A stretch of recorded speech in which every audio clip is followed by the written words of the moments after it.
हमेशा अंधविश्वास नहीं, अंधा विश्वास नहीं करना चाहिए, क्योंकि कई बार खुद का दांत अपनी जुबान काट लेता है। तो विश्वास के साथ बहुत ये चीज हम स्पेशली लड़कियों के लिए कह रहे हैं कि लड़की लोग, आजकल का जमाना जो है थोड़ा सा डिजिटल जमाने में किस फोटो का कैसे मिसयूज करेगा ये किसी को नहीं पता चलता। और दुर्भाग्य इस देश का देखिए, इस देश का दुर्भाग्य देखिए कि अमेरिका से कंपनी आती है फेसबुक इंस्टाग्राम जैसा नचनियन वाला, और अब देखिए किस तरह से भारत की संस्कृति को तमाचा मारते हैं सब जरा देखिएगा। उस एप्लीकेशन में फेसबुक इंस्टाग्राम पर एक बटन दे दिया जाता है कि अमुक लड़का अमुक लड़की है, इसके फोटो को आप जिस तरह मिसयूज करना चाहिए। एक बार बटन दबाइए तो डांस करने लगेंगे, एक बार बटन लगाइए तो गले मिलने लगेंगे। एक बात बताइए, किसी के करियर को खेलने का अधिकार भारत ने कैसे अमेरिका के 2 कौड़ी की कंपनियों को दे दिया और आवाज तक नहीं उठाया। यहाँ पर देश उस समय वास्को डी गामा का गुलाम बना था, उस समय अंग्रेज आए थे, फिजिकली आए थे, इस समय भी अंग्रेज आए हैं, डिजिटली आए हैं। पहले भी वास्को डी गामा आया, व्यापारी बन के लूट के गया। 500 साल पहले की गलती गिनवाने के लिए आपके पास समय है कि अंग्रेजों ने ये किया, बाबर ने ये किया, दिल्ली सल्तनत वालों ने ये किया, विदेशी आक्रमणकारियों ने क्या किया, और अभी जो हो रहा है उसके लिए आपका आंख के अनार हो गए हैं। दुर्भाग्य है इस देश का कोई आवाज नहीं उठा पा रहा इस देश में। अब देखिए, याद रखिएगा, अकेला चना आंख फोड़ देता है, भात नहीं फोड़ पाता है। एक बार याद रखिएगा, ये चंपारण की धरती है, अंग्रेजों के कान तक आवाज पहुंचा दे देती थी तो भारत सरकार है। आप बताओ, किसी कंपनी को हमने खिलवाड़ करने के लिए दे दिया और वह कंपनी बकायदा प्रचार कर रही है, ये बटन दबाइए इससे ये हो जाएगा। गांव में आज भी जो मोबाइल नहीं चलाता है वो एआई के यूज से हुए फोटोज को सही मान लेता है, और आज न जाने कितनों के साथ मिसयूज हो रहा है। बहुत सारे लोग, अब कोई फेमस चेहरा है तो लोग समझते हैं कि फेमस है इसके साथ हो जा रहा है, लेकिन कोई गांव का साधारण आप जैसे लोग हैं जो अभी अपनी मुकाम नहीं पहुंचा पाए हैं, गांव तक सीमित है, तो गांव के लोग कहेंगे फलानिया का लड़का ऐसे पहले। सोचिए कितना हद तक बर्बाद कर रहा है, और हमारे सरकार को कानो कान खबर नहीं है। अरे क्या सुरक्षित रहेंगी उस देश में बेटियां जिसमें बलात्कारियों को भी बढ़िया वकील मिल जाता है। हम आपको कहते हैं कि कोई इस तरह का जघन्य अपराध किसी महिला को दहेज के लिए जला दे, किसी पे एसिड अटैक कर दे, रेप कर दे, अगर पढ़ने आए लात मार के भगा देंगे, नहीं पढ़ाएंगे तुमको, हम लोग नहीं पढ़ाएंगे। लेकिन हम वकील बिरादरी से भी कहते हैं, जब आपको पता चल जाता है केस क्यों लड़ लेते हैं, वो भी किसी के घर की बेटी है। जिस दिन वकीलों ने यह ठान लिया कि जघन्य अपराधियों के लिए हम केस नहीं लड़ेंगे, उस दिन अपराध वालों को 2 साल के अंदर सजा मिलेगी, 20 साल में नहीं। जिस साल अपराध हुआ सजा उसी साल जब मिलने लगेगी तो तब वो शहर होगा यहाँ पे। वरना ये स्मार्ट सिटी का क्या करेंगे जहाँ हमारी बहन बेटियां ही सुरक्षित ना हो।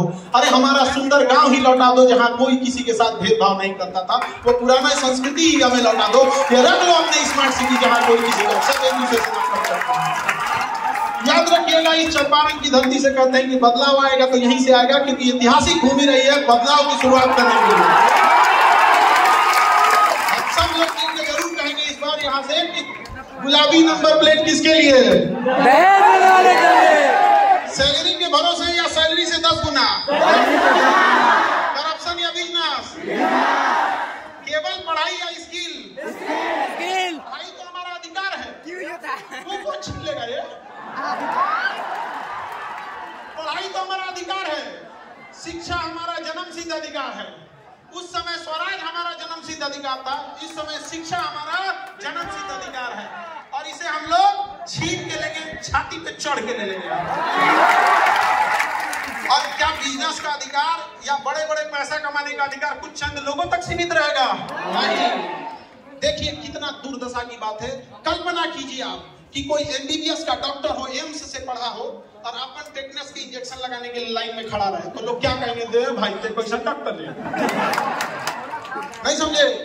एमबीबीएस का डॉक्टर हो और अपन बेटा को इंजेक्शन में लाइन लगाने के लिए लाइन में खड़ा हो, तो कहेगा ना भैया तुम तो खुद ही डॉक्टर है, अपने बेटा को इंजेक्शन लगा दो। हंसेंगे कि नहीं हंसेंगे? लेकिन ये वही देश है जहां अनाज उगाने वाले किसानों को 5 किलो भात के लिए लाइन में लगा दिया गया।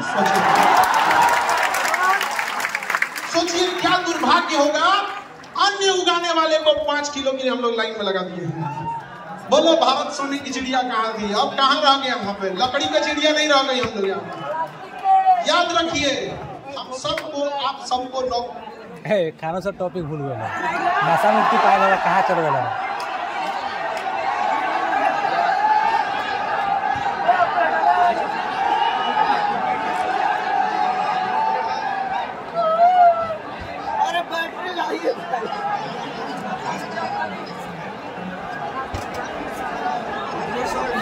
बड़ा जल्दी बैटरी खींच दो।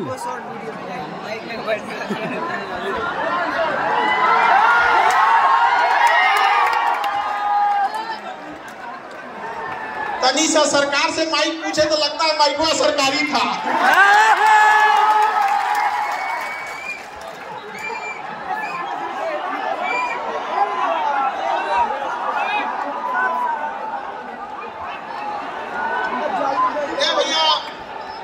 पत्रकार बंधु लोग, आप लोग से तो हम हमेशा बात करते हैं, आज अपने बचपन से बात कर लेने दीजिए ना।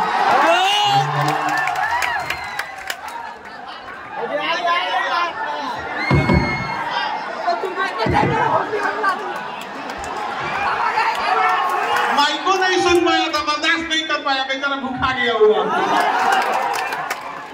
देखिए जब दिल मिल जाता है तो इंसान को भूख प्यास नहीं समझ में आता है, लगता है अपने परिवार से बात कर रहे हैं आप। यही हुआ है आज। देखिए ये बोलता हो, याद रखिए हम सब चाहे जहां भी रह जाएं, हमें एक बार लड़ाई लड़नी होगी अपने किसानों के लिए। याद रखिए आज का एक फैशन बन चुका है कि 4 व्हीलर उसके पास है जो अमीर है, 4 व्हीलर उसके पास हो जो अमीर है। जिस दिन ये देश कभी बदलेगा जब धोती कुर्ता और गमछा बांधा हुआ हवाई चप्पल पे बैठा किसान जब किसी 4 व्हीलर के शोरूम में जाके खोले और कहे हमको भी एगो 4 व्हीलर चाहिए। अरे इस देश में बदलने की जरूरत क्या? महिलाओं की स्थिति में सुधार कीजिए, युवाओं की स्थिति को बदल दीजिए, किसानों को उनके हक दे दीजिए। देश में बचा कौन? बचा कौन फिर देश में? बाकी तो अमीरों को तो गुलामी में भी दिक्कत नहीं थी, अमीरों को तो गुलामी में भी दिक्कत नहीं थी। सबसे याद रखिएगा जिस तरह से हम सब ने मिलकर कोरोना के खिलाफ लड़ाई लड़ी थी, कोरोना के खिलाफ लड़े थे ना, उसी तरह से हमें गरीबी के खिलाफ लड़ाई लड़नी होगी। चंपारण की धरती से हम कहते हैं कि सरकार हम लोग को एक बात बोलती है, चाहे इंदिरा गांधी हो, चाहे अटल बिहारी वाजपेयी, गुजराल साहब हो, या फिर आपके नरसिम्हा राव जी हो, या फिर मोदी जी हो, सब लोग बोलते हैं गरीबी हटाओ। हमारा कहना है अमीरी लाओ, अमीरी लाओ। अरे कौन गरीबी हटा नहीं है तो हमको क्या पता, हमारे पास आंकड़ा रहेगा ना कि फला व्यक्ति अपनी गरीबी को हटा दिया। तो यहाँ से आप लोग को एक नारा लगाना होगा कि हमें गरीबी हटाओ, तो चिल्ला चुके हैं, अभी क्या करना है? अमीरी लाओ। अरे भैया हम लोग भात दाल के लिए और इतने छोटे छोटे आवश्यकताओं के लिए थोड़ी रहेंगे यहाँ पे। हमारे यहाँ बुजुर्गों को देख के देखिए बेचारों का शरीर झुक गया यहाँ पर। उन्होंने पता है शरीर बुढ़ापे में कब झुकता है? जब पूरे जीवन अगर आपको कैल्शियम की कमी है, पूरे जीवन आयरन की कमी है, पूरा जीवन, तभी बुढ़ापा में आपका शरीर झुकेगा। तो सोचिए उसने पूरा जीवन काट दिया, पूरा जीवन काट दिया। तो ये बदलाव